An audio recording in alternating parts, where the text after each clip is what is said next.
7 বছর বয়স। মায়ের কাছ থেকে দাঁড়ায়া বলে, মা তুমি একটু অনুমতি নিয়ে দাও, আমি নবীর সাথে একটু কথা বলতে চাই।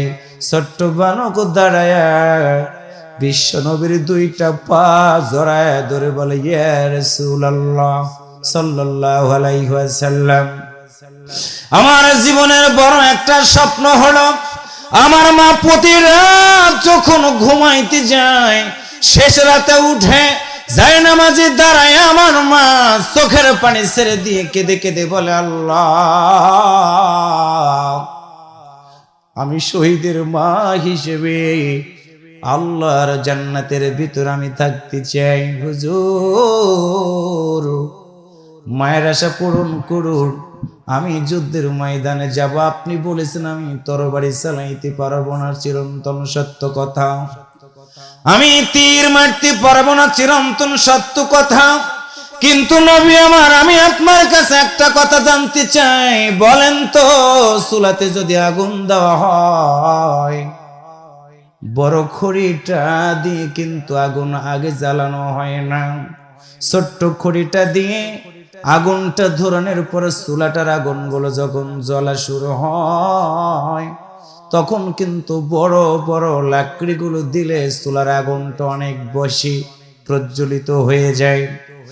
আল্লাহ রাসূল বলেন, বালক তুমি কি বুঝাতে চাও? এমন সময় ছোট্ট সন্তান নবীর দিকে তাকায় ফ্যাল ফ্যাল করে চোখের পানি ছেড়ে দিয়ে বলে, ইয়া রাসূলুল্লাহ আমি তরবারি চালাইতে পারবো না, তীর মারতে পারবো না হুজুর, কিন্তু আপনার মতো নবীকে কাফেররা মারার জন্য দূর থেকে একটা করে তীর মারবে গো নবী, একটা করে তীর মারবে। হুজুর আপনি যখনই দেখবেন একটা করে তীর আপনার দিকে মারে, ওই সময় আপনার 2টা হাত দিয়ে ধরে আমার মতো ছোট্ট বালকটাকে উঁচু করে ধরবেন। হুজুর একটা করে তীর আসবে, আমার বুকের ভিতর দিয়ে তীরটা ঢুকবে গো নবী, পিছন দিক দিয়ে বেরিয়ে যাবে, ফিনকি দিয়ে রক্তগুলো বের হয়ে যাবে আমার শরীর থেকে। ইয়া রাসূলুল্লাহ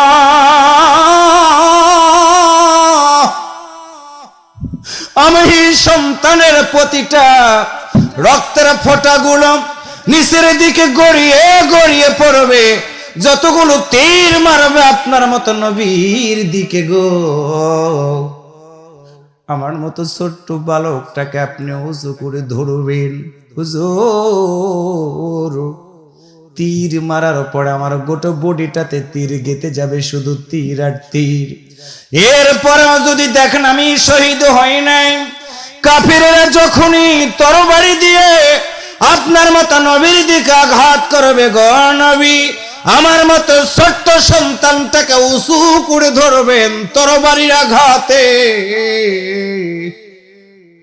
আমি ছোট্ট বালকের একটা করে হাত কাটা যাবে, একটা করে পা কাটা যাবে। এক পর্যায়ে হুজুর তরবারির আঘাতে আমার কল্লাটা বডি থেকে আলাদা হয়ে যাবে, একটা করে হাত যখন কাটা যাবে, আমি কাটা হাতটা নিয়ে আল্লাহর দরবারে আমি উঠে দাঁড়ায় যাব। ইয়া রাসূলুল্লাহ এই যে আমার মা দাঁড়ায় আছে, প্রতিটা রাত যখন গভীর হয়ে যায় নামাজে দাঁড়ায় আমার মা এই কথাটাই বলে, আল্লাহ আমার সন্তানটাকে শহীদ হিসেবে কবুল করে নাও। সন্তান কথাগুলো বলে, পাশে দাঁড়ায় মা আসলটা পেতে দিয়ে নবীর দিকে তাকায় বলে, ইয়া রাসূলুল্লাহ আমার সন্তানটা যখন শহীদ হয়ে যাবে, আপনার মতো নবীর কাছে আমার শুধু একটাই আবদার, একটা আবদার। রাসূল বললেন, মা বলো, ছোট্ট সন্তান যখন উহুদের ময়দানে শহীদ হয়ে যাবে, তোমার সন্তান কোনদিন আর তোমাকে মা বলে ডাক দিতে পারবে না। বলো তোমার অনুভূতিটা কেমন? মা নবীর দিকে তাকায়া দুইটা চোখের পানি ছেড়ে দিয়ে বলে, হুজুর, আমার সন্তানের জীবনের বিনিময়ে আল্লাহর নবীর জীবন যদি বেঁচে যায়, আমার সন্তান শহীদ হওয়ার বিনিময়ে যদি উহুদের ময়দানে আল্লাহর নবীর দলের লোকদের বিজয় হয়, আমি মারা জীবনে বড় সান্ত্বনা সেটা হলো একটা সন্তান কেন গো নবী? আমার আল্লাহ যদি আমার দুইটা সন্তান দিত, আমার আল্লাহ যদি তিনটে সন্তান দিত নবী গো, আল্লাহর জমিনে দিন কায়েমের জন্য এমনকি বিশ্ব নবীর জীবন বাঁচাইতে গিয়ে প্রতিটা সন্তান এইভাবে আমি মা দিনের জন্য উহুদের ময়দানে দেওয়ার জন্য আমি মা তৈরি হয়ে থাকতাম। আল্লাহ রাসূল বললেন, মা তোমার সন্তান আমি গ্রহণ করব। أنفسنا ومن سيئات أعمالنا من يهده الله فلا مضل له ومن يضلل فلا هادي له وأشهد أن لا إله إلا الله وحده لا شريك له وأشهد أن سيدنا وحبيبنا ومولانا محمدا عبده ورسوله صلى الله عليه وسلم الذي أرسله بالحق بشيرا ونذيرا وداعيا إلى الله بإذنه وسراجا منيرا. أما بعد فقد قال الله تعالى في كلامه المجيد وفرقانه الحميد. أعوذ بالله من الشيطان الرجيم. بسم الله الرحمن الرحيم. يا أيها الذين آمنوا اصبروا وصابروا ورابطوا واتقوا الله لعلكم تفلحون.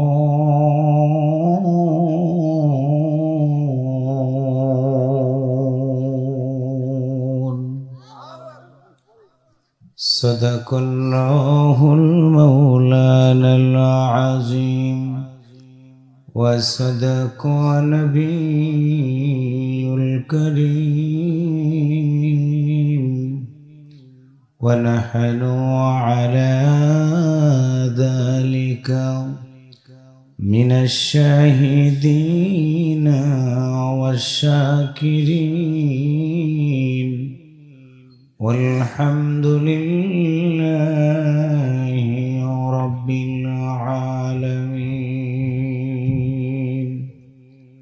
وقال رسول الله صلى الله عليه وسلم لا يؤمن أحدكم حتى أكون أحب إليه من والده وولده والناس أجمعين.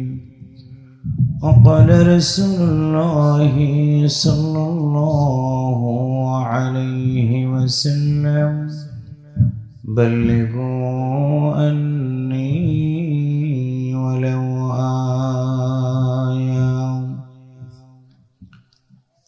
বিশ্ব বিবেক ঘুমিয়ে আছে, মুসলিম নিধন হয়, ইহুদি খ্রিস্টানেরা মিছিল করে বলে এটা নাকি তাদের বিজয়। ফিলিস্তিনে মুসলিম মারে, লেবাননে মায়,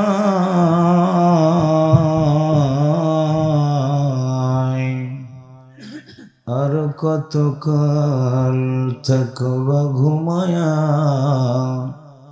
জাগার কে সময় হয় নাই। যাও গো ভেদা ভেদ ভুলে মুসলিম জাতি, সাথে তুলে নাও আল কোরআন। বাঁচবে যতদিন এই পৃথিবীতে, বাড়বে তোমার সম্মান। আওয়াজ করে একটু কালেমা পড়েন লা ইলাহা ইল্লাল্লাহ মুহাব্বতে লা ইলাহা ইল্লাল্লাহ লা ইলাহা সুবহানাল্লাহ ওয়ালহামদুলিল্লাহ লা ইলাহা সুবহানাল্লাহ ওয়ালহামদুলিল্লাহ লা ইলাহা। খালিক নেই তুমি ছাড়া, মালিক নেই তুমি ছাড়া, কোন মাবুদ নেই তুমি ছাড়া, কোন মাশুক নেই তুমি ছাড়া। লা ইলাহা ইল্লাল্লাহ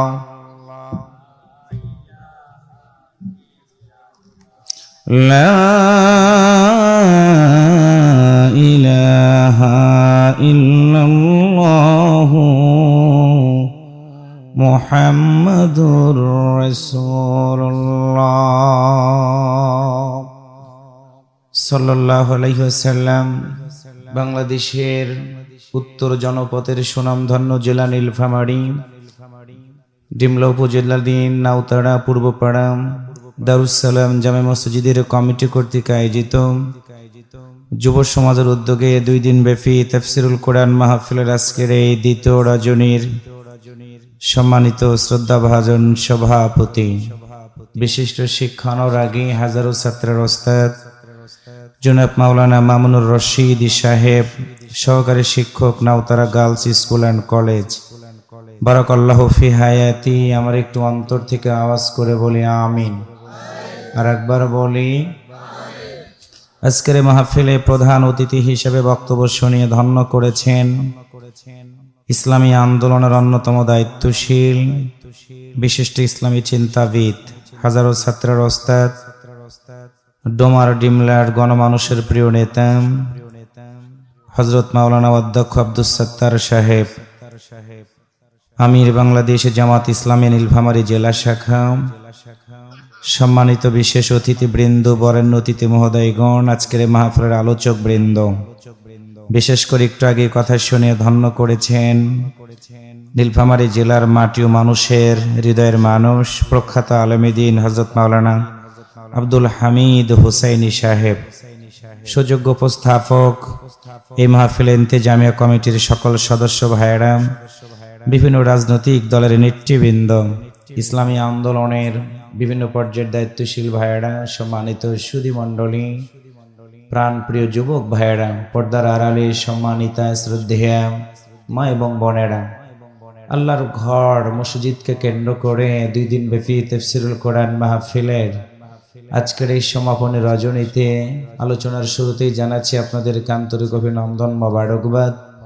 শুকরিয়া আদায় করছি মহান আল্লাহর দরবারে, যিনি আমাদেরকে আজকে পর্যন্ত ভালো রেখেছেন, সুস্থ রেখেছেন, দোকানে বাড়িতে গাড়িতে না রেখে কোরআনুল কারীমের মাহফিলে যে মহান আল্লাহ আমাদের বসার মতো সুযোগ দান করে দিয়েছেন, সেই মহান আল্লাহর দরবারে শুকরিয়া আদায় করার জন্য অন্তর থেকে আওয়াজ করে বলি আলহামদুলিল্লাহ। একটু মহাব্বতে বলি আলহামদুলিল্লাহ। রব্বানা লাকাল হামদ হামদান কাসীরান তাইয়্যিবান মুবারাকান ফীহি। দরুদ সালাম পেশ করছি প্রিয় নবীর প্রতি, যিনি আমাদের নবী এবং নেতা, সাইয়্যিদুল মুরসালিন, খাতামুন নবিয়্যিন, রাহমাতাল লিল আলামিন। একটু মারহাবা বলেন, আর একটু আওয়াজ করে বলুন মারহাবা। আজকের এই মাহফিল থেকে সে রাসূলকে জানাই দরুদ সালাম, অন্তর থেকে আওয়াজ করে বলি সাল্লাল্লাহু আলাইহি ওয়াসাল্লাম। প্রিয় দিনী ভাই সব, কেমন আছেন আপনারা? সত্যি ভালো তো? কিন্তু আওয়াজ শুনে মনে হচ্ছে আপনারা খুব কষ্টের মধ্যে আছেন। তাবারক দেওয়া লাগবে, কিন্তু তাবারক তো নাই। আপনাদের খুব কি কষ্ট হবে? কেউ যদি জিজ্ঞাসা করে কেমন আছেন, কি যেন বলতে হয়? আর একবার বলুন, কি যেন বলতে হয়? আলহামদুলিল্লাহ। আল্লাহর কোনো বান্দা যদি হৃদয় থেকে বলে, আল্লাহ বলেন বান্দারে, পৃথিবীর কোনো মানুষ কেনা, আমি আল্লাহ তাআলাকে খুশি করার জন্য শুকরিয়া আদায় করেছো, যাও আমি আল্লাহ তোমার জন্য 8টি জান্নাতের দরজা খুলে দিলাম। আমরা কি জান্নাতে যেতে চাই? জান্নাতে যেতে চান না কারা কারা? একটু হাত তোলেন তো। মাশাআল্লাহ, আপনারা বুঝতে পেরেছেন। এবার একটু হাত তুলে দেখেন তো আমরা জান্নাতে যেতে চাই কারা কারা? আচ্ছা, হাত নামান। প্রিয় দিনী ভাই সব, আজকে যেহেতু দ্বিতীয় রজনী, আপনাদের উত্তর অঞ্চলে আমি অনেকগুলো প্রোগ্রাম কমিয়ে দিয়েছি। কারণ হলো এখন বাংলাদেশে আমি প্রায় জেলাগুলোতে 11টায় প্রোগ্রাম শেষ করি। আমি আব্দুল মমিন ভাইয়ের সাথে আমার কথাও ছিল 10টার মধ্যে আমাকে দিবে, কিন্তু যে কোনো কারণে হোক পরিবেশ, এরপরে আপনাদের আশা, আমাদের আব্দুল হামিদ ভাই বলছিল ভাই আমি যখন আসি তখন কেউ ছিল না। নবী আমার বললেন আমি যাচ্ছি আরবের মানুষগুলোর কাছে কোরআনের ওই কথাটা বলার জন্য, যেই কথাটা বলার জন্য আমার আল্লাহ তাআলা আমাকে আদেশ দিয়েছেন।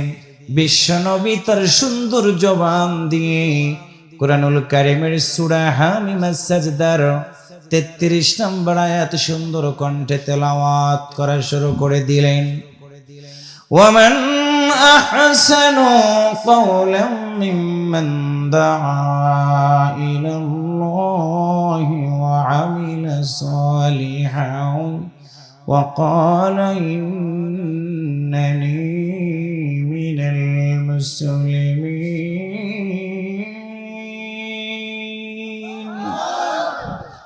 আল্লাহ রাসূল তার সুন্দর কণ্ঠ দিয়ে আমার প্রিয় ভাইরা, ইউসুফ আলাইহিস সালামের চেহারাটা ছিল অনেক সুন্দর, কিন্তু ইউসুফ আলাইহিস সালামের চেয়ে অনেক সুন্দর করে আমার আল্লাহ তাআলা বিশ্ব নবীর চেহারাটা দান করে দিয়েছিলেন।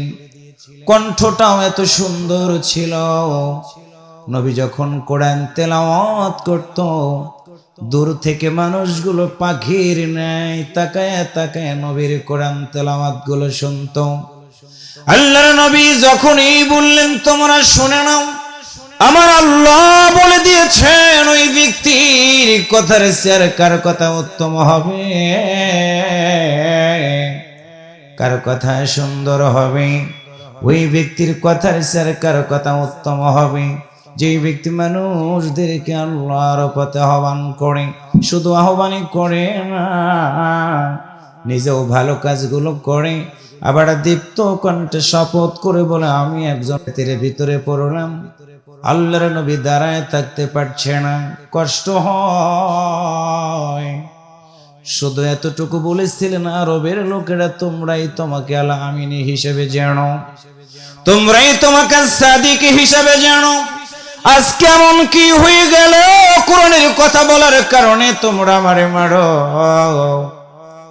নবী কথাটা বলে দুই পাশ দিয়ে চাদর ধরে ধরে টান দেয়।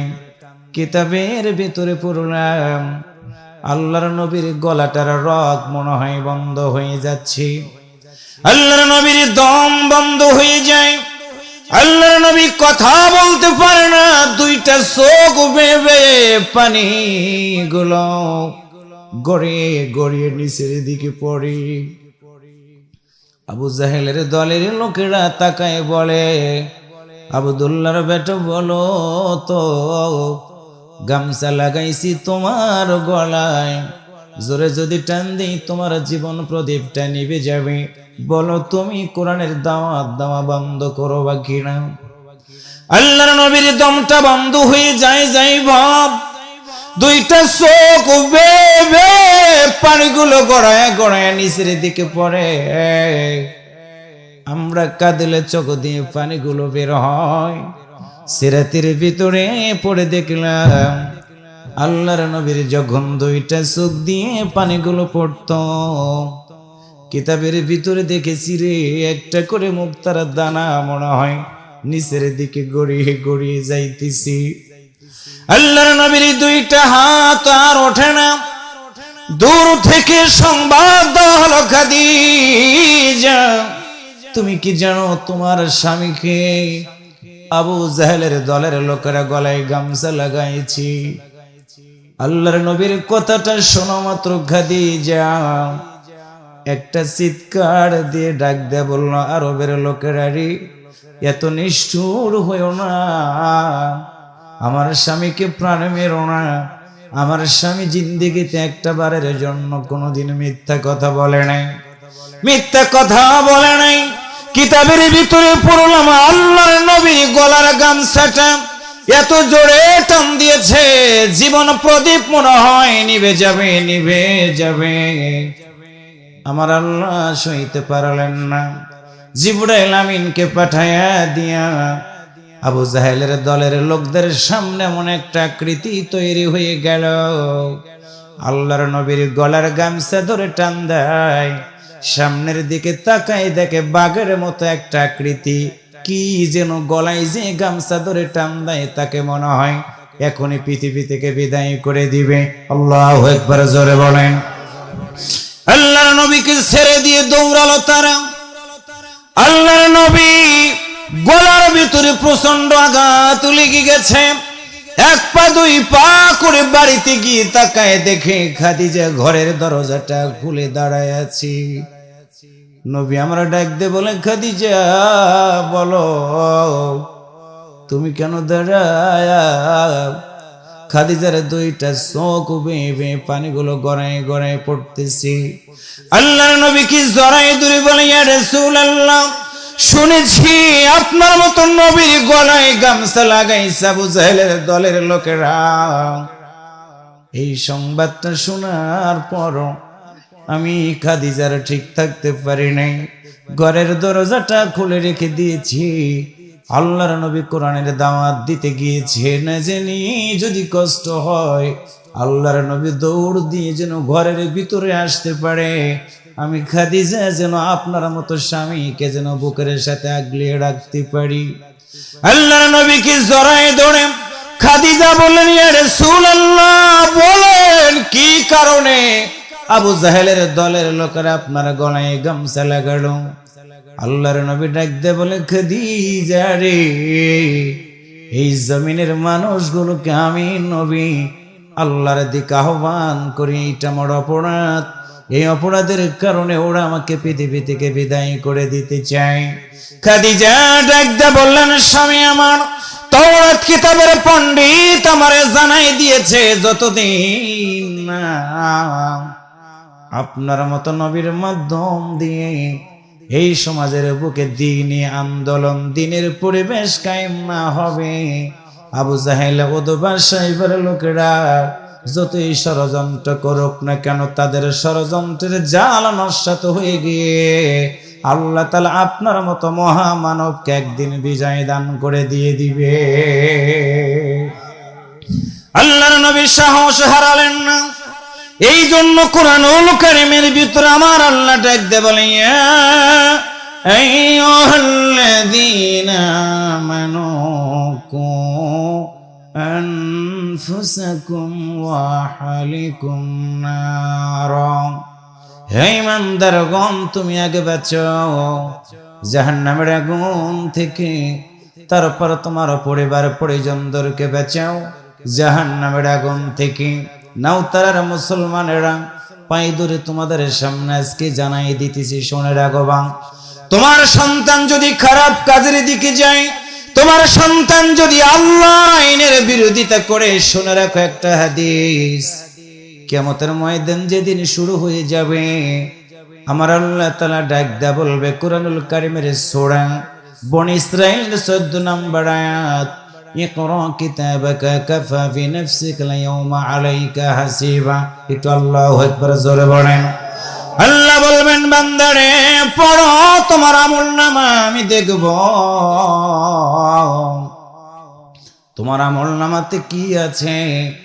ওই দিন যদি আমাদের আমলনামাতে আমরা দেখাইতে পারি, আল্লাহ ঠান্ডা রাতের ভিতরে, কুয়াশার ভিতরে তোমার কোরআনের পক্ষে আমরা আন্দোলন করেছি, কোরআনের মাহফিলে বসার মালিক, ঠান্ডা পানি পড়েছে, জ্বর হবে, এইটা আমরা না ভেবে আল্লাহ তোমার জমিনে কোরআনের সমাজ কায়েম করার জন্য কোরআনের পক্ষে থেকেছি, সেদিন আমার সাক্ষ্য দেওয়া লাগবে না।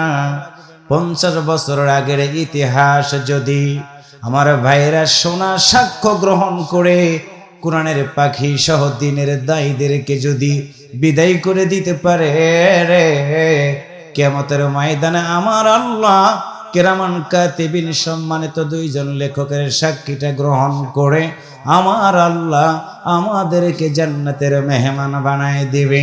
ও আল্লাহর বান্দারা, ওই জান্নাতে যদি যেতে চাই, আওয়াজ করে বলুন তো, যতদিন বাজবো আল্লাহর জমিনে কোরআনের পক্ষে আন্দোলন আমাদের করা দরকার আছে না নাই? সে আল্লাহ ডাক দেয়া বলে, আইয়ুহাল্লাযীনা আমানু উসবিরু। আল্লাহু আকবার বলেন। বান্দারে শুনে রাখো, আমি আল্লাহ তোমারে মানুষ বানাইলাম, মানুষ শুধু বানাই নাই, আমি আল্লাহ ইচ্ছা করলে তোমাকে বানর বানাইতে পারতাম, গরু বানাইতে পারতাম, পাখি বানাইতে পারতাম, তা তোমারে বানাইনি, মানুষ হিসাবে তোমারে বানাইলাম। আমি আল্লাহ মানুষ হিসাবে তোমার মতো বান্দারে বানায়া একটা আদেশ করলাম। সূরা যারিয়াত আয়াত নাম্বার 56 আল্লাহ বলেন, ওয়ামা খালাকাতুল জিন্না ওয়াল ইনসা ইল্লা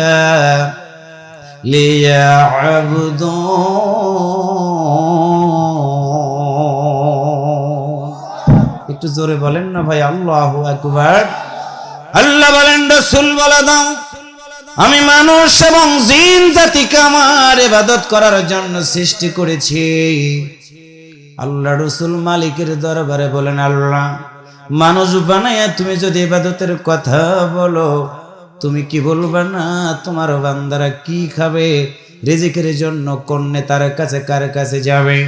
আল্লাহ বলেন, বন্ধুরে না না না, আমি আল্লাহ মানুষ সহ অসংখ্য মাখলুকাতকে আমি আল্লাহ বানাইছি। শুনে রাখো বন্ধু, রিজিকের জন্য কারো কাছে যাওয়া লাগবে না, রিজিকের ব্যবস্থাটা আমি আল্লাহ নিজে করে দেব। আল্লাহ বলেন, আল্লাযী জাআলা লাকুমুল আরদা ফিরাশাও ওয়াস সামাআ বিনাআও ওয়া আনসালা মিনাস সামাই মাআন فأخرج به من الثمرات رزقا لكم فلا تجعلوا لله أندادا وأنتم تعلمون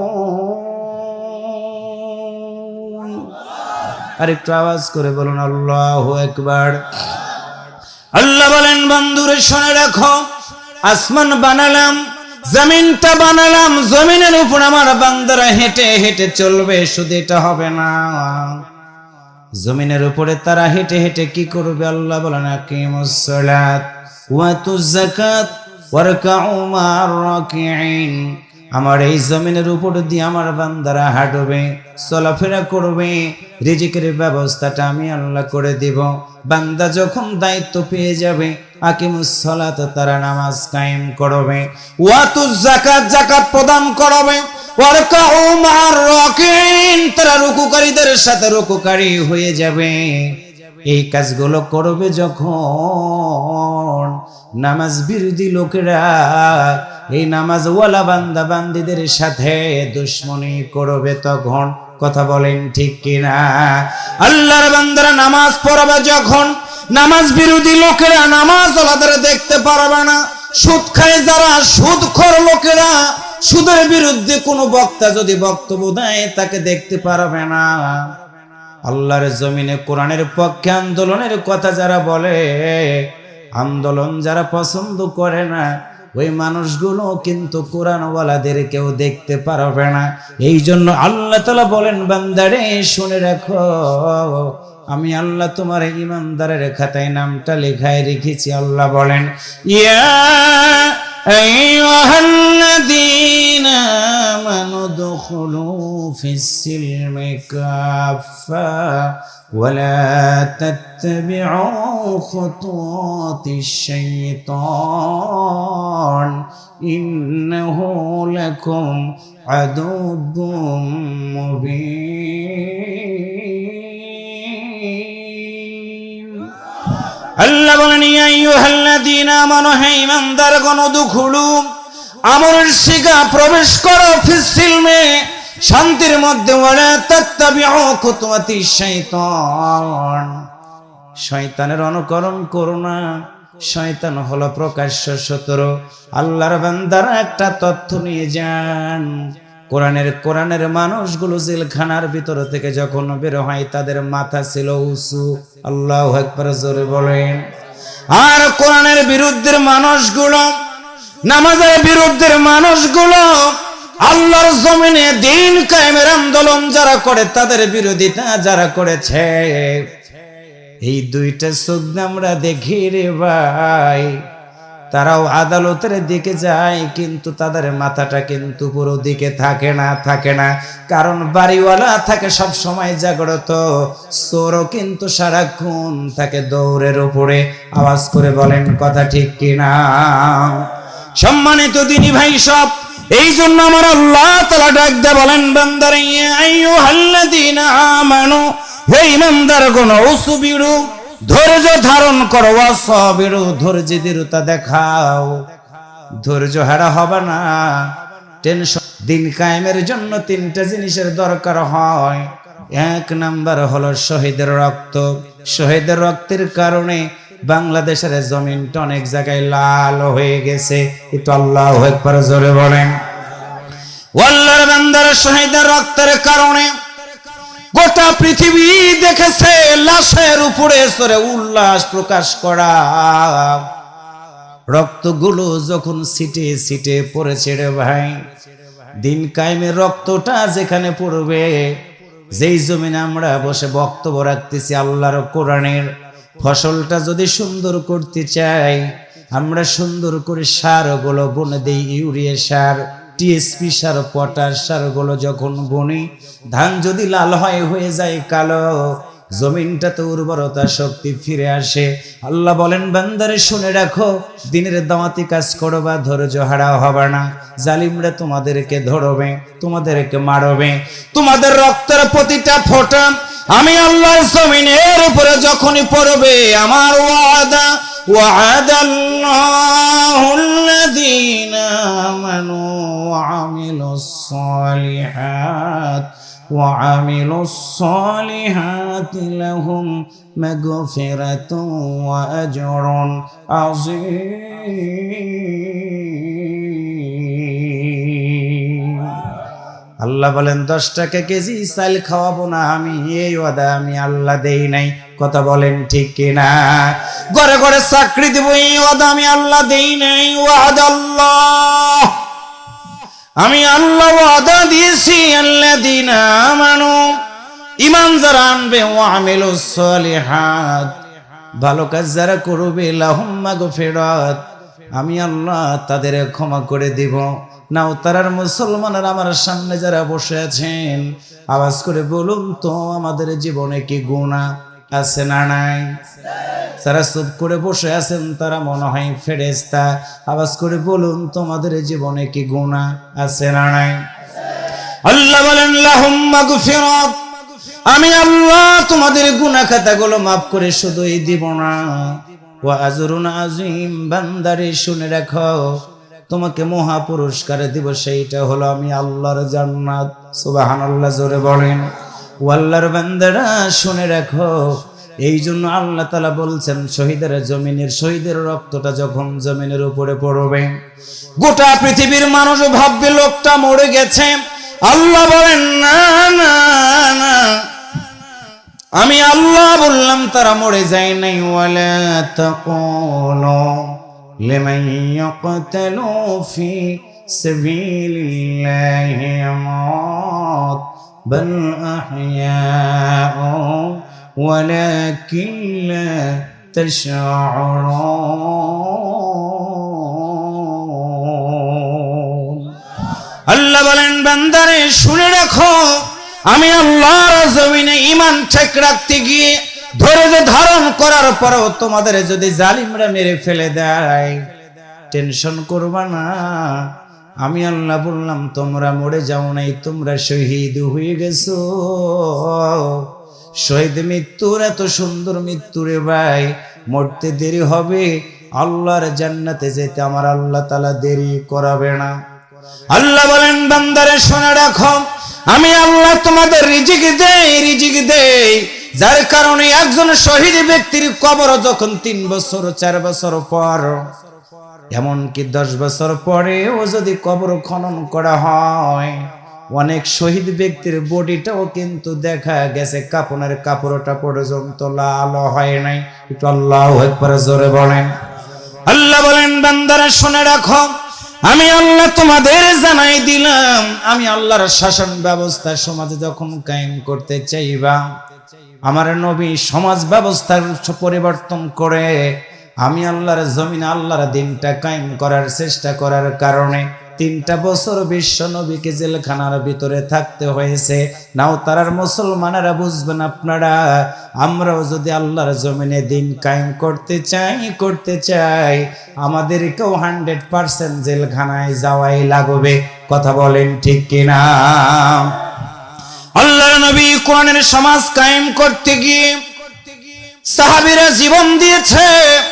আমি রাকিবুল জান্নাতে যাব, কোনো গ্যারান্টি নাই। আব্দুল মুমিন ভাই জান্নাতে যাবে, কোনো গ্যারান্টি নাই। কিন্তু আল্লাহর নবীর সাহাবীরা জান্নাতি।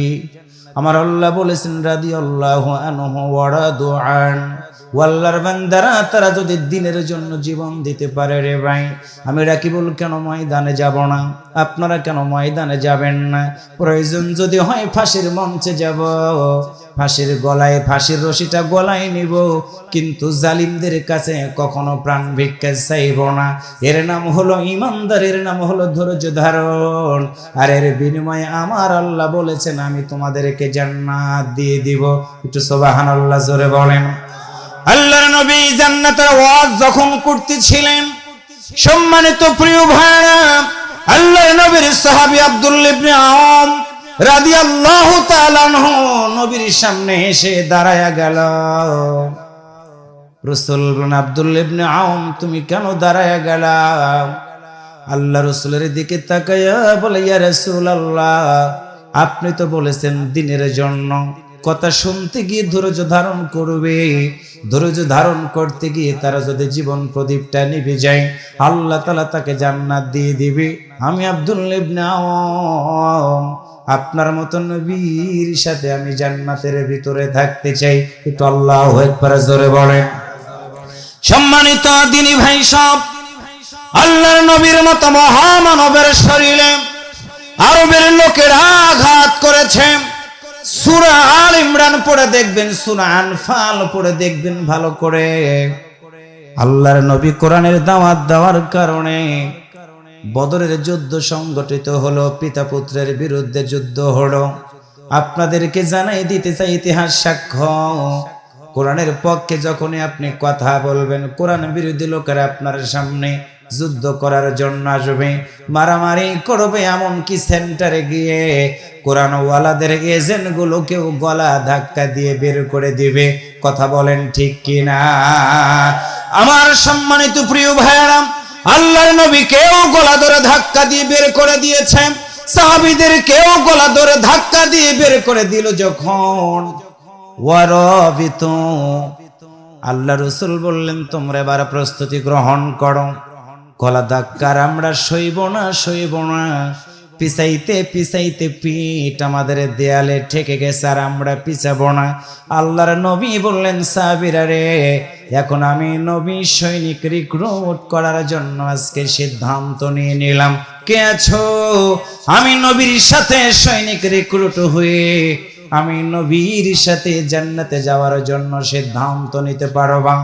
আমার প্রিয় দিনী ভাই সব, সম্মানিত মা বোনেরা, আল্লাহর নবী কথাটা বলা মাত্র ওয়ারাবিতু, প্রস্তুতি গ্রহণ করার কথা যখনই বললেন, আল্লাহর নবীর সামনে একজন মা কলিজার টুকরা 7 বছরের বাচ্চা নিয়ে হাজির হয়ে গেল। নবী আমার বললেন, মা তুমি বলো কেন এসেছো? মা তখন ডাক দেয়া বলে, ইয়া রাসূলুল্লাহ, শুনেছি আপনি নাকি উহুদের ময়দানে যুদ্ধের জন্য সৈনিক রিক্রুট করতেছেন। আল্লাহ রাসূল বললেন, হ্যাঁ আমি সৈনিক রিক্রুট করতেছি। এমন সময় মা আসলটা বিছিয়ে দিয়ে বলে, ইয়া রাসূলুল্লাহ, আমি একজন মা এসেছি বড় আশা নিয়ে, আমি একজন শহীদের মা হিসেবে আল্লাহর জান্নাতের মেহমান হতে চাই। একটু আল্লাহু আকবার জোরে বলেন, আর একটু জোরে বলেন। রাসূল বললেন, মা বলো তুমি কাকে এনেছো, তুমি কি একটু আমার সামনে বলবা না? এমন সময় মা ডাক দিয়ে বলে, ইয়া রাসূলুল্লাহ সাল্লাল্লাহু আলাইহি ওয়াসাল্লাম, হুজুর আমার স্বামী বদরের যুদ্ধে শহীদ হয়ে গেছে, আমার কোনো বড় সন্তান নাই, আমার 7 বছরের ছোট্ট একটা বাচ্চা নিয়ে আপনার দরবার পর্যন্ত আমি হাজির হয়ে গেছি। রাসূল বললেন, না না, 7 বছরের বাচ্চা যুদ্ধের ময়দানে যেতে পারবে না, তরবারি চালাইতে পারবে না, ঢাল ধরতে পারবে না, তীর মারতে পারবে না। আমি নবী বললাম তুমি এখান থেকে চলে যাও, চলে যাও। এমন সময় মা 2টা চোখের পানি ছেড়ে দিয়ে বলল, হুজুর স্বামীটাকে আমি হারাইছি বদরের ময়দানে, যারা জীবন দিয়ে তারা শহীদ হয়ে যায়, আমি শহীদের স্ত্রী হিসেবে আপনার সামনে দাঁড়ায় একটা আবেদন করছি গো নবী, বদরের যুদ্ধে পিতা পুত্রের বিরুদ্ধে যুদ্ধ করেছি, আবু সুফিয়ান তীরন্দাজ মানুষগুলোকে তৈরি করেছে আপনার বিরুদ্ধে যুদ্ধ করার জন্য। আমি একজন মা কখনো এই 2টা চোখ দিয়ে দেখতে পারবো না আপনার মতো নবীর গায়ে যদি আবু সুফিয়ানের দলের লোকেরা একটা তীর মারে, আমি মা এটা সইতে পারবো না গো নবী। যার কারণে সিদ্ধান্ত নিয়েছে আমার ছোট্ট কলিজার টুকরা সন্তানটাকে আল্লাহর জন্য আমি দান করে দিয়ে দিলাম, আপনি গ্রহণ করুন। আল্লাহ রাসূল বললেন, না না, তোমার ছোট্ট সন্তান আমার কোনো কাজে আসবে না, তুমি এখান থেকে নিয়ে চলে যাও।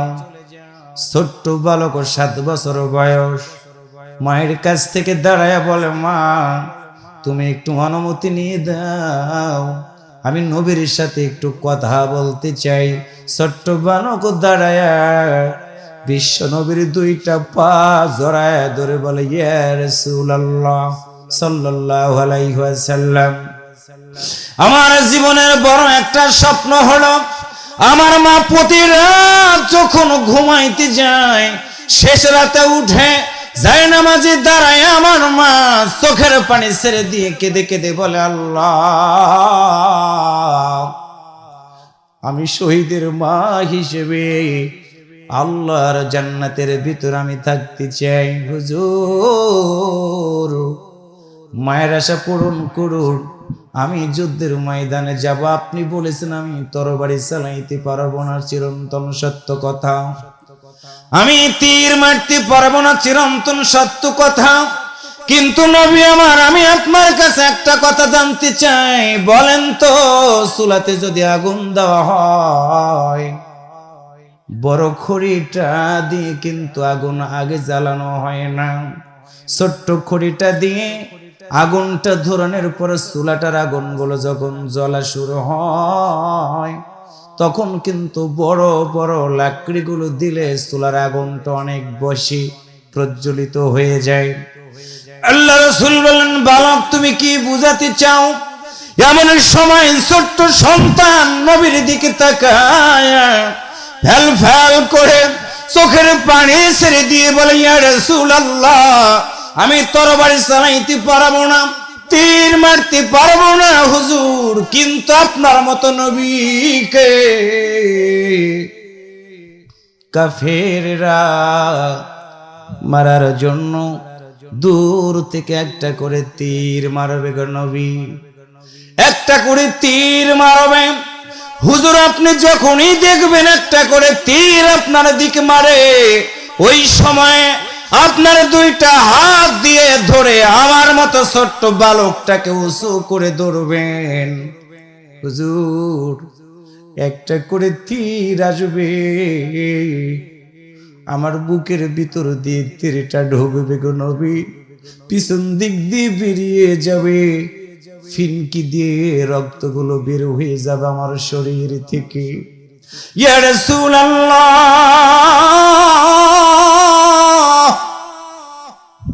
আমি সন্তানের প্রতিটা রক্তের ফোঁটাগুলো নিচের দিকে গড়িয়ে গড়িয়ে পড়বে, যতগুলো তীর মারবে আপনার মতো নবীর দিকে গো,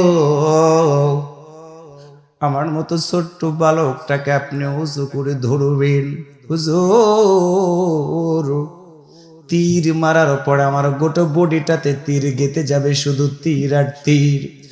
এরপরেও যদি দেখেন আমি শহীদ হই নাই, কাফিরেরা যখনই তরবারি দিয়ে আপনার মতো নবীর দিকে আঘাত করবে গো নবী, আমার মতো ছোট্ট সন্তানটাকে উঁচু করে ধরবেন তরবারির আঘাতে। আমি ছোট্ট বালকের একটা করে হাত কাটা যাবে, একটা করে পা কাটা যাবে,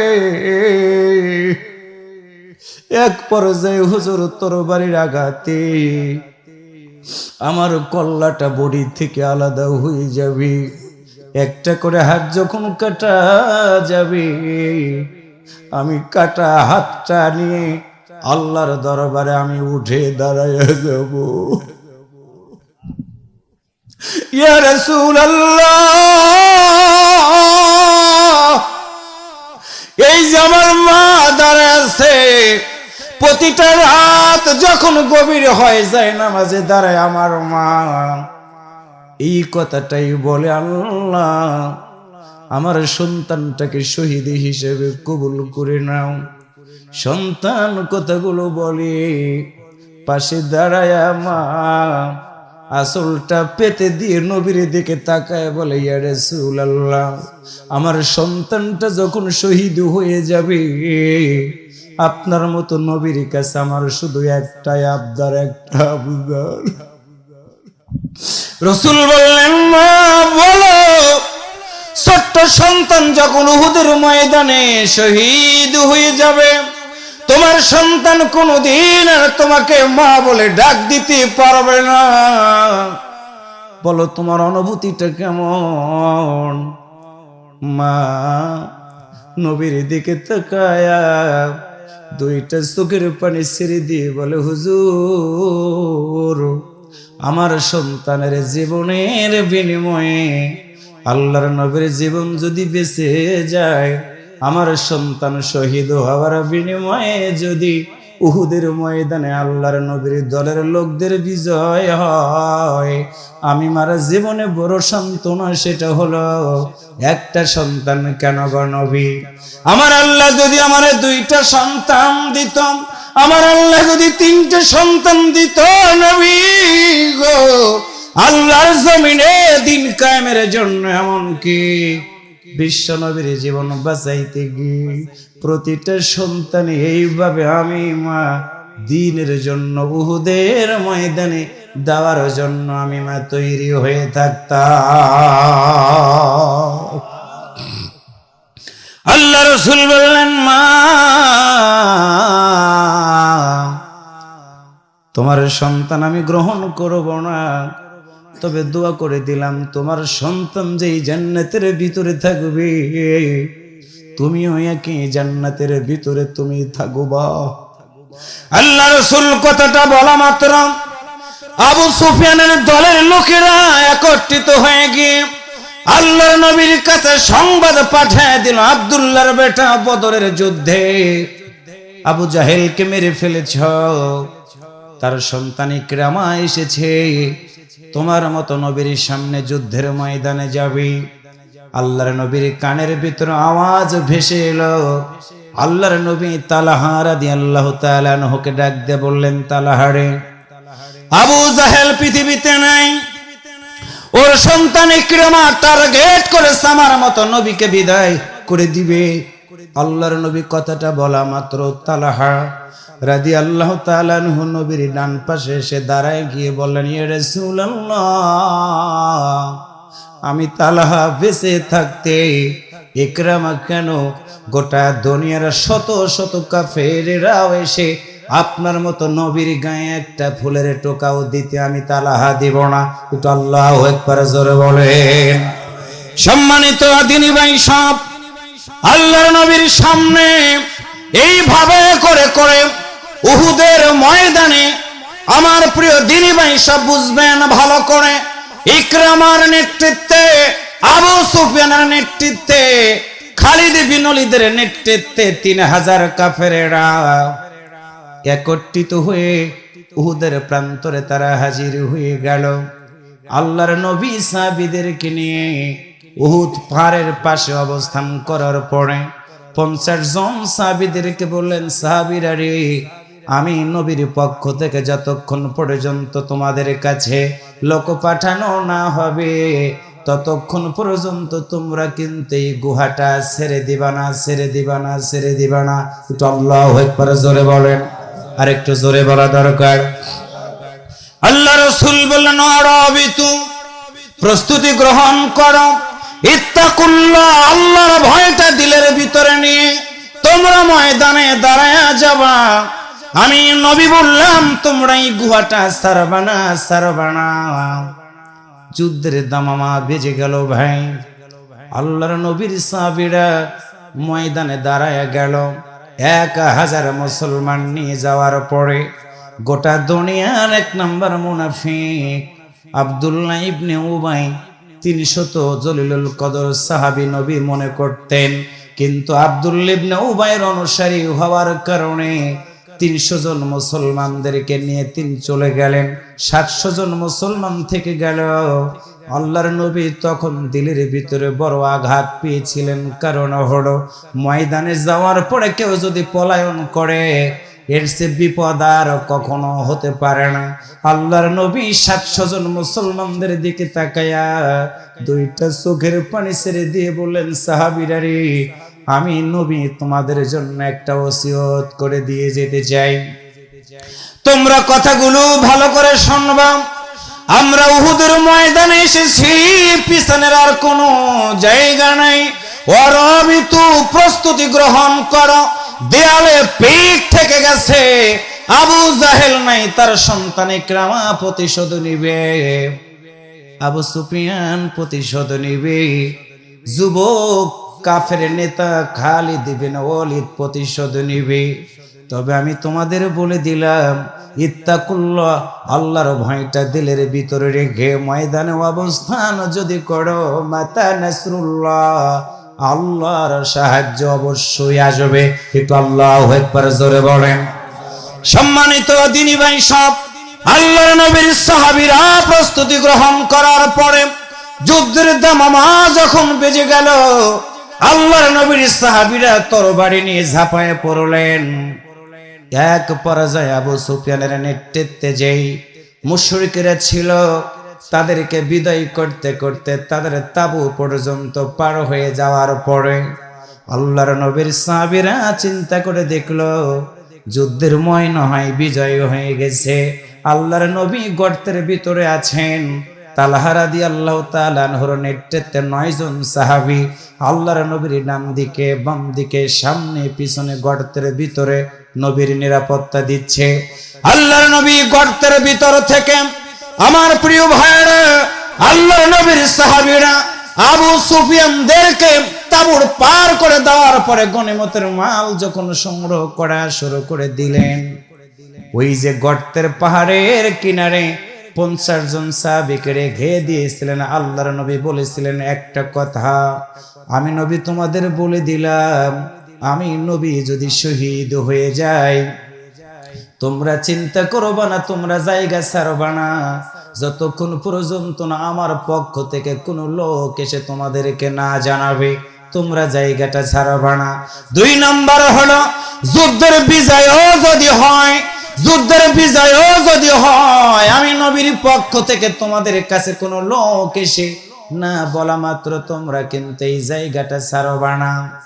আল্লাহর নবীর 2টা কথা বলার পরে যুদ্ধের মোড় পরিবর্তন হয়ে গেল। আমার ভাইরা, পাহাড়ের কিনারের 50 জন সাহাবী যখন দেখতে পেল অন্য সাহাবীরা গনিমতের মাল সংগ্রহ করার জন্য ব্যস্ত হয়ে গেছে, এমন সময় 50 জন সাহাবীর ভিতর থেকে প্রায় 40 জন আল্লাহর নবী পাহাড়ের কিনারটাকে ছেড়ে দিয়ে যখন গনিমতের মাল সংগ্রহ করার জন্য ব্যস্ত হয়ে গেল, তখন কাফিরদের নেতা খালিদ বিন ওয়ালিদ পিছন দিক থেকে, আমার প্রিয় ভাইরা, গর্তের সুড়ঙ্গ দিয়ে প্রবেশ করে একের পরে এক আল্লাহর নবীর সাহাবীদের উপরে অতর্কিত ভাবে ঝাঁপায়া পড়লেন। খালিদ বিন ওয়ালিদ, যুদ্ধের মোড় পরিবর্তন হয়ে গেল, বিজয়কৃত যুদ্ধ পরাজয়ের দিকে চলে গেল।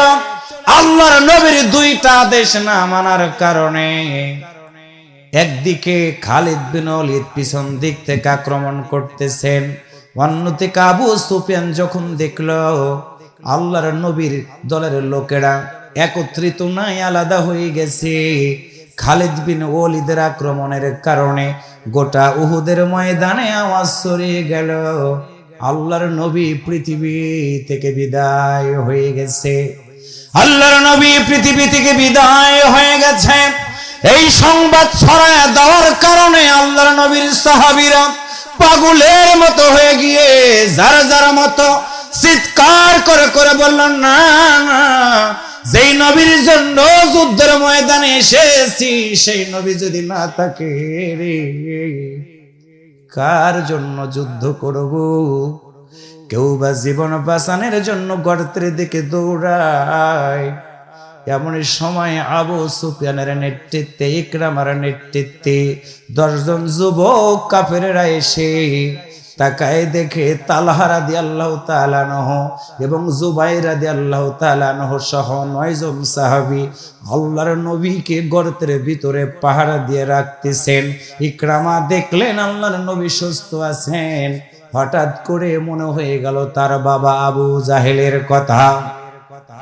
আবু জাহেলের কথা মনে হওয়ার কারণে ইকরামা পাগলের মতো হয়ে গেল, হিংস্র জানোয়ারের মতো হয়ে গিয়ে আবু জাহেলের কল্লাটা দ্বিখণ্ডিত দৃশ্যটা তার সামনে পড়ে গেল। অতর্কিত ভাবে আকরামার নেতৃত্বে আল্লাহর নবী গর্তের ভিতরে দাঁড়ায় আছে। 9 জন সাহাবী নবীর ডান দিকে বাম দিকে সামনে পিছনে।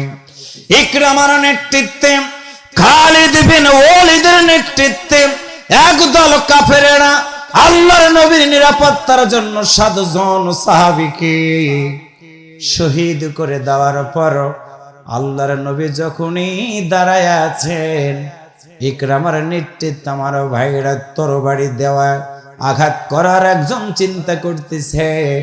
এমন সময় আবু জাহেলের সন্তান ইকরামা একটা পাথর উঠায়া আল্লাহর নবীর মুখ বরাবর এত জোরে মেরেছে রে, আল্লাহর নবীর মুখে লাগার কারণে একটা দাঁত আল্লাহর নবীর সঙ্গে সঙ্গে পড়ে যায়।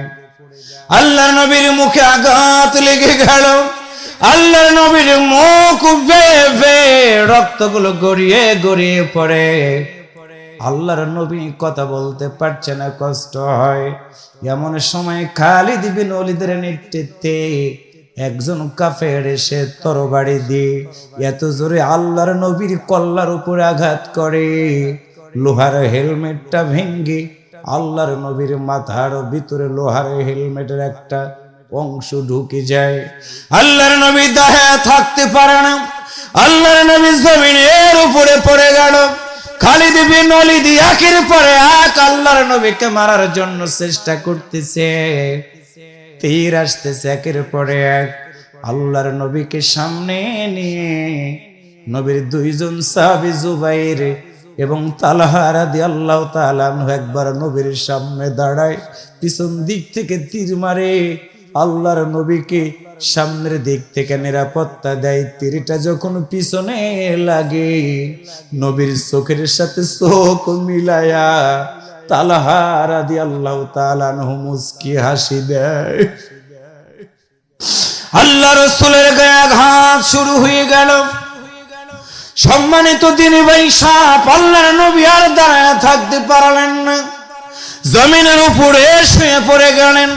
চতুর্দিকে সংবাদ ছড়িয়ে গেছে নবী নাই। এমন সময় তালহা ডাক দিয়া বলে, ইয়া রাসূলুল্লাহ, উহুদের ময়দানে আপনি মৃত্যু হয়ে গেছেন, শহীদ হয়ে গেছেন। সংবাদটা শোনার কারণে আপনার সাহাবীরা দিক বিদিকে ছোটাছুটি করতেছে। আল্লাহর নবী বললেন, তালহা রে, না না না, আমি নবী এখনো পৃথিবী থেকে বিদায় হয়ে যায় নাই। তুমি কি একটু আমাকে ধরবা, আমাকে একটু উঁচু করে পাহাড়ের গর্তের মুখটা বের করে দিবা। তালহা রাদিয়াল্লাহু তাআলা আনহু বলে, ইয়া রাসূলুল্লাহ, তরবারির আঘাতে, তীরের আঘাতে আমার গোটা বডিটা তো ক্ষত বিক্ষত হয়ে গেছে গো নবী। আপনার মতো মহামানবকে উঁচু করে ধরার মতো শক্তি আমার গায়ে আর নাই। আমি মনে হয় শহীদ হয়ে যাব। আল্লাহর নবীর দিকে তাকায়া তালহা চোখের পানি ছেড়ে দিয়ে বলে, ইয়া রাসূলুল্লাহ, তবে একটা কথা বলবো, আমি গর্তের ভিতর আমি শুয়ে পড়ব। আপনার মতো নবী আমার বুকের উপরে পাড়া দিয়ে একটু দাঁড়ায়া যাবেন, আপনার মুখের আওয়াজ গর্তের উপরে বেরিয়ে যাবে, শুধু একটা কথা বলবেন, আপনার মতো নবী পৃথিবী থেকে বিদায় হয়ে যান নাই। তালহা রাদিয়াল্লাহু তাআলা আনহুর গোটা শরীর ক্ষত বিক্ষত হয়ে গেছে। গর্তের ভিতরে শুয়ে পড়লেন তালহা। আল্লাহর নবী তালহার বুকের উপরে পাড়া দিয়ে একটু মাথা উঁচু করে চোখের পানিগুলো ছেড়ে দিচ্ছে।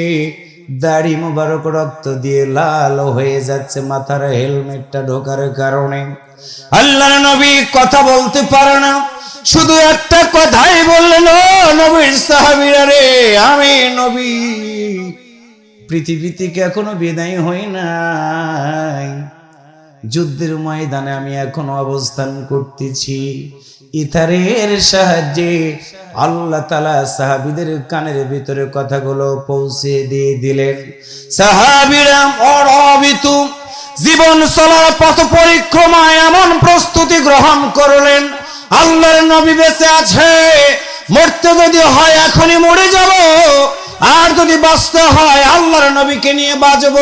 জীবন মরণের সন্ধিক্ষণে উহুদের ময়দানে সাহাবীরা দেওয়ানা হয়ে গিয়ে এমন ভাবে নাঙ্গা তরবারি নিয়ে আমার ভাইরা ঘাত শুরু করে দিল। খালিদ ইবনে ওয়ালিদের নেতৃত্বে মুশরিকরা লেসে গুটায়া পালাইতে বাধ্য হয়ে গেল। আজকে একটা বেছে নেওয়ার কারণ হলো দিনের দায়ী থেকে শুরু করে 11 জন নেতৃবৃন্দকে আমরা শহীদ ঈদগাহে আমরা পাঠিয়ে দিয়েছি। একটু আল্লাহু আকবার জোরে বলেন। জালিমরা 11 জন ইসলামী আন্দোলনের গোটা দুনিয়াতে এইভাবে 1 নাম্বার থেকে 11 জন পর্যন্ত কোন দেশে ইসলামী আন্দোলনের নেতৃত্বদেরকে পৃথিবী থেকে বিদায় করে দেয় নাই। 11 জন নেতৃবৃন্দকে আমরা হারিয়েছি, শহীদের জমিনে রক্তাক্ত হয়ে গেছে। এখন আমাদের সময় এসে গেছে, বাঁচলে যদি বাঁচতে হয় বড় বিতু প্রস্তুতি গ্রহণ করব। পিঠটা আমাদের দেয়ালে ঠেকে গেছে রে, জীবনের ভিতরে এক বিন্দু রক্ত থাকা পর্যন্ত জনসমর্থনটাকে জনশক্তিতে রূপান্তরিত করে আমাদের জীবনের একটাই স্বপ্ন, আল্লাহর আইন এবং সৎলোকের শাসন কায়েমটা দেখব। এই দেখার জন্য যদি আমাদের প্রয়োজন হয় ময়দানে যাব, অর্থ লাগে অর্থ দিব, সময় লাগে সময় দিব, আবার যদি প্রয়োজন হয় কোরআনের পাখির মতো জেলখানায় গিয়ে মরে যাব, আবারও যদি প্রয়োজন হয় ফাঁসির কাজটা চলবো। আমার রক্তের বিনিময়ে আল্লাহর এই জমিনে কোরআনের শাসন ব্যবস্থা কায়েম হবে। কারা কারা দেখতে চান 2 হাত তুলে আমার আল্লাহকে দেখায় দেন।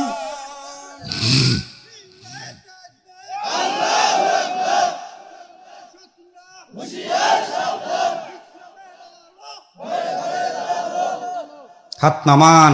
আল্লাহ তাআলা আমাদের কবুল করুক। সবাই একসাথে আওয়াজ করে বলি আমিন, আর একটু জোরে বলে আমিন। ওয়া আখিরি দাওয়ানা আলহামদুলিল্লাহি রাব্বিল আলামিন। এখন আমি দোয়া করব। 12টা পর্যন্ত ওয়াজ করি, শুধু আপনাদের সম্মানের দিকে তাকিয়ে আধা ঘন্টা সময় বেশি কথা আমি বলেছি। সূরা আল ইমরানের 3টা বিষয় নিয়ে কথা বলেছি। এখন আমাদের সময় হলো প্রস্তুতি গ্রহণ করার। কথা বলেন ঠিক আছে তো ভাই? কথা বলেন ঠিক আছে তো? আমরা শুধু তাফসীরটাই শুনবো না, ময়দানে প্রয়োগ করার জন্য চেষ্টা করব। আল্লাহ তাআলা কবুল করুক। আরেকবার আওয়াজ করে বলি আমিন। যে যেখানে আছেন সেখান থেকে সহযোগিতার হাতটা বাড়াবেন আল্লাহর ঘর মসজিদের জন্য। ভাই দাঁড়াবেন, এখন আমি দোয়া করব। ভাই কোটালা ভাই প্লিজ। আমার মাহফিল থেকে লোক উঠে চলে গেছে, এই রেকর্ড নাই, কারণ আল্লাহর জমিনে এই জমিনটা যেন আমাদের জন্য সাক্ষ্য হয় আল্লাহর জান্নাতে যাওয়ার। সুবহানাল্লাহ কইতে ইচ্ছা করে না?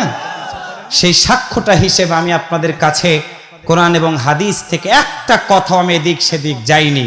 যতটুকু সময় আমার হাতে ছিল কোরআনকে কেন্দ্র করে, আল্লাহর নবীর জীবনীকে কেন্দ্র করে কিছু কথা বলেছি। আমার কথা বুঝতে কি আপনাদের কষ্ট হয়েছে? একসাথে বলেন কষ্ট হয়েছে? আমাদের শুধু একটাই টার্গেট, এই জীবন থাকবে না, একদিন জীবন শেষ হয়ে যাবে। স্ট্রোক করে মানুষ মারা যাবে, রোড অ্যাক্সিডেন্টে মানুষ মারা যাবে, কিন্তু আমাদের মৃত্যুটা যেন হয় শহীদ মৃত্যু। এই জন্য আমরা প্রস্তুতি গ্রহণ করব। রাজি আছি তো ইনশাআল্লাহ? আমার আব্দুল মুমিন ভাই সহ এই মাহফিল ইন্তেজামিয়া কমিটির সদস্যরা অনেক কষ্ট করেছে, এত বড় ডেকোরেশন, অনেক সুন্দর আতিথেয়তা করছে। আমি অনেক খুশি হয়েছে। যুবকদের আচরণ, যুবকদের ব্যবহার, সুন্দর সাউন্ড সিস্টেম, সব দিক মিলে আমি হাইলি প্লিজড। আমার জন্য দোয়া করবেন। আল্লাহ যদি আমাকে কোনোদিন আবার বেঁচে রাখে, আবার এই ময়দানে, অনেক দূর হয়, এরপরও যদি আল্লাহ আমার রিজিক রাখে আসবো। আমি ভাইদেরকে শুধু একটা অনুরোধ করব, ফজরের নামাজ কাজা করে আমরা যদি তাফসির মাহফিলের আয়োজন করি, তাফসির মাহফিলের বক্তব্য রাখি, একটু হিসাব করে দেখেন তো, আমি যদি এখন 1টার সময় এখান থেকে রওনা করি